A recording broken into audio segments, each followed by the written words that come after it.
वालेकुम दोस्तों, मैं हूं आपका दोस्त आपका भाई उस्ताद बूटा फारूक जद्दा सऊदी अरब से।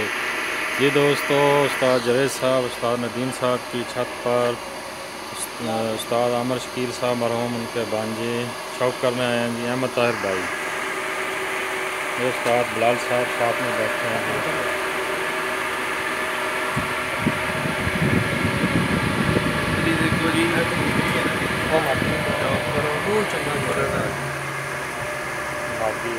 चंगा जानवर ना दूर ही पता चल क्या बात, यहाँ पे बहुत अच्छी बात है। क्या बात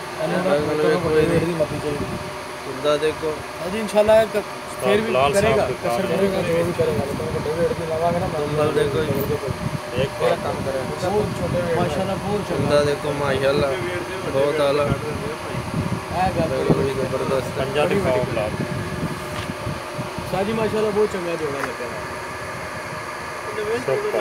सही ये भी दिखाओ। और अहमद भाई नहीं आ रहा, थोड़ा और ना रहे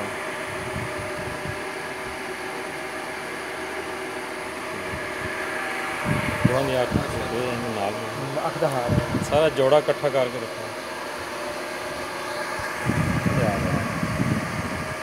सर जी कई लोग लाहौर से इन्हों लाल परी भी कहते हैं। हाँ लाल परी बिल्कुल कहते हैं।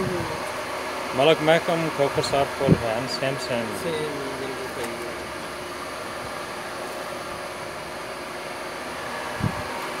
ये उस्ताद नदीम साहब है जी, कबूतर उड़ाने के माहिर। ये इनकी छत है।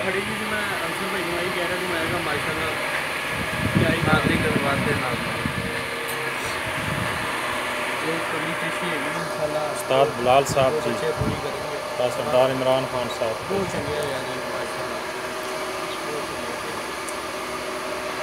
95 नंबर जोड़ा जी, 95 नंबर बड़े अच्छे बच्चे उड़ाना माशाल्लाह।